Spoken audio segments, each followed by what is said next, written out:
That inflection point, making this cut, changing the trajectory, requires new skills. Not the skills that we're working down here. Not the skills that you're going to be using up here. And there are plenty of books about this. And there are plenty of books about leading here. It's not enough about leading here. Now, dynamic leadership, it works in all three places. And that's why I like it. So it gets you ready for that inflection point. It serves you through the inflection point, and it serves you as you move, and it allows you to scale, and it even works up and down throughout the leadership hierarchy. Breaking through inertia is harder than people think. It gets back to project versus operational, but it's deeper than that because you have culture in here. In this inertia, you have culture. You have stories. You have sacred cows. You have incentives. You have cheese that it gets moved if you go through that inertia.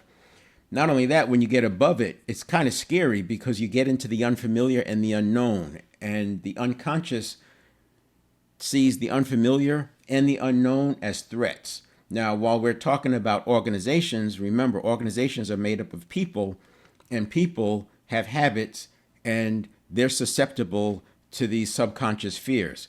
You're not sure where they're going to kick in, but they do kick in, and then you get this dynamic that happens up here, which is why culture is so important to develop as you break out of this inertia and start on this projected path. You want the culture to be such that you're not getting whipsawed and knocked around by the VUCA.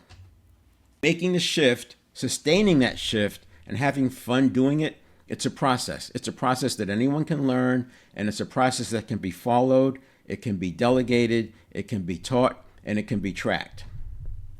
It requires resiliency. And resiliency, for me, is not just having resiliency, which you could also call a growth mindset, but it's being able to get back to a growth mindset no matter how many times you get knocked off, and to reduce the amount of time it takes you to get back to a growth mindset. The way I view it is you want to get back to a growth mindset so quickly, it doesn't look like you ever left.